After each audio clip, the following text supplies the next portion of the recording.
Jacques-Jonathan Nième est camerounais. Brillant avocat au barreau de Paris, en partance pour des études à Harvard, il nous jure que l'Afrique se développe et se passionne pour l'art contemporain. Il appelle ça le rêve africain. Allons bon. Moi je ne connais pas l'Afrique, mais je connaîtrai bientôt Jacques-Jonathan. Et vous aussi, car il est notre invité. A little below the knees. It shouldn't take much pressure to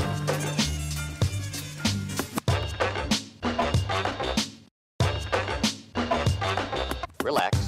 Make yourself as comfortable as possible.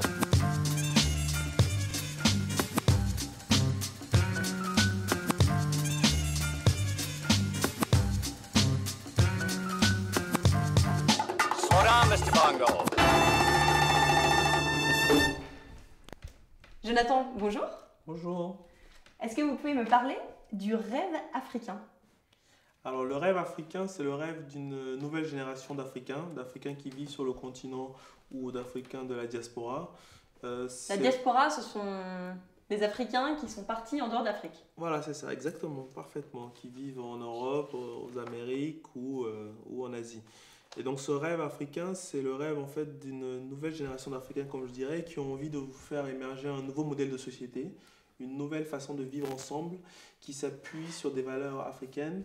Et cette nouvelle façon de vivre ensemble, ils ont envie de la faire émerger sur leur continent et aussi ensuite de la partager avec le reste du monde et de voir ces valeurs africaines rayonner à travers le monde. Ce rêve africain, en quelques mots, il peut d'abord s'exprimer sur le champ politique, sur le terrain politique, en essayant d'imaginer une forme de gouvernement ou un modèle d'organisation du pouvoir qui soit centré autour des valeurs de dialogue et de consensus. Si je comprends bien, ça c'est une Afrique qui se développe par les Africains en Afrique.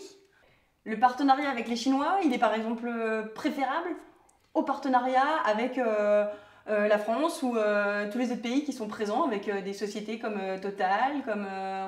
Je pense que dans la dimension globale aujourd'hui, ce qui est important, c'est ce que les Africains veulent et quelle est la vision qu'ils ont de leur développement et comment est-ce que leurs partenaires peuvent les y aider. Je crois que c'est ça la question essentielle. Et si la Chine peut aider, si la France peut aider, si un autre pays peut aider les Africains ou peut les accompagner dans une démarche gagnant-gagnant à réaliser cette vision, je pense qu'il n'y a pas de raison qu'on ne travaille pas avec la Chine, les États-Unis, la France ou un autre pays. Le plus important, c'est quelle est notre vision, comment est-ce qu'on la met en œuvre et qui peut nous accompagner dans une démarche gagnant-gagnant pour la mettre en œuvre. Donc je crois que c'est ça qui est important. Et aujourd'hui, c'est ça que les Africains ont en tête, c'est de privilégier d'abord quelle est la façon dont eux voient leur développement, comment est-ce qu'ils s'approprient leur continent et qu'est-ce qu'ils ont envie de construire.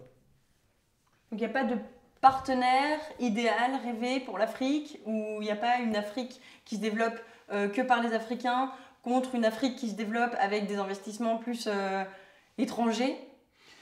Je ne sais pas s'il y a un partenariat rêvé parce que je crois que chaque partenaire vient avec sa dimension culturelle et son histoire. Donc je crois que ce qui est important, c'est de trouver ce qui nous rend plus forts dans l'échange. Et je crois qu'avec différents partenaires, on peut trouver ça. Et je crois qu'après, il y a aussi une évolution du monde qui fait que même les partenaires historiques du continent africain... Ah, vous êtes en train de dire que les Chinois, ils sont plus forts que les Européens? Je ne dis pas qu'ils sont plus forts, je dis qu'en tout cas, ils comprennent aujourd'hui peut-être mieux ce que les Africains attendent d'un partenaire, c'est-à-dire un partenaire qui aussi lui permet de s'inscrire pleinement dans sa démarche de développement et dans sa démarche aussi, je dirais finalement, de gestion de la société et de ses valeurs propres. Je crois que c'est ça qui est important et je pense qu'aujourd'hui on a quand même on le voit dans le monde entier, notamment même en France,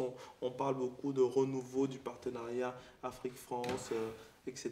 Donc on est dans une dimension un peu d'essayer de redonner une nouvelle dynamique et je crois que c'est ce qui est important, c'est-à-dire voir comment est-ce qu'on peut faire avancer. Donc même des acteurs historiques peuvent aujourd'hui évoluer dans leur approche du continent.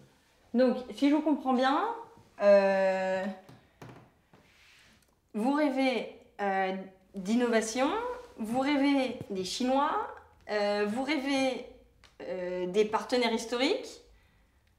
Et vous rêvez tout seul ou c'est un truc que vous partagez avec d'autres Heureusement, non, je ne suis pas tout seul. Et je crois que ce qui est certain aujourd'hui, c'est que vous avez une nouvelle génération d'Africains qui peut-être, à tort, pense que elle va réinventer le monde.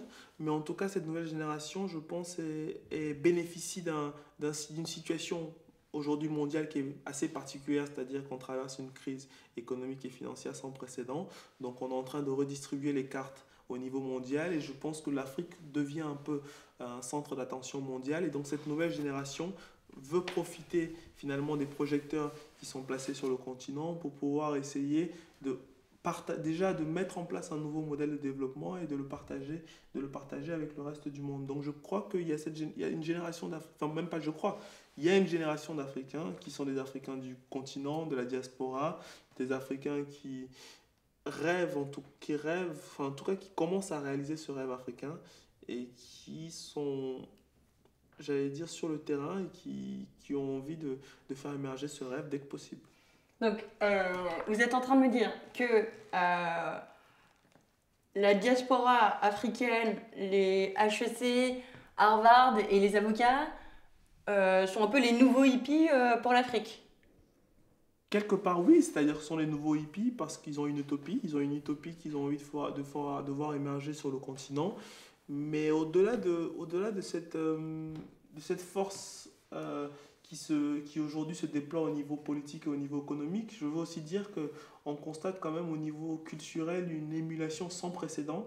Vous avez aujourd'hui des artistes africains, que ce soit sur le continent ou dans la diaspora, qui sont porteurs d'une nouvelle expression artistique africaine, qui s'inscrivent à la fois dans la démarche historique, culturelle du continent africain, donc des valeurs africaines, des modes d'expression africains, et qui aussi quand même finalement utilisent les outils technologiques même, ou même les outils que le monde aujourd'hui leur permet d'avoir à leur portée. Donc je crois qu'il y a aussi cette dimension culturelle qu'il ne faut pas négliger parce que finalement, ce qui est d'abord important, c'est que le rêve puisse prendre forme et à travers une expression artistique, c'est peut-être déjà la première réalisation du rêve africain. Vous avez des artistes aujourd'hui qui pensent, comme je vous disais, cet univers du dialogue, de la parole, cet univers du consensus et qui le pensent à travers des peintures fantastiques. Et donc je crois que ça, c'est aussi un moyen de partager avec les autres Africains et partager avec le monde notre approche du rêve africain et un début de réalisation de ce rêve africain. Donc il faut l'encourager. Excusez-moi, mais il faut qu'on arrête cette interview. Merci beaucoup, Jonathan. Vous êtes déjà habité par le rêve africain. Probablement. Je vais aller boire un peu d'eau et je vous remercie beaucoup. À bientôt. À bientôt. Au revoir. Merci. Au revoir.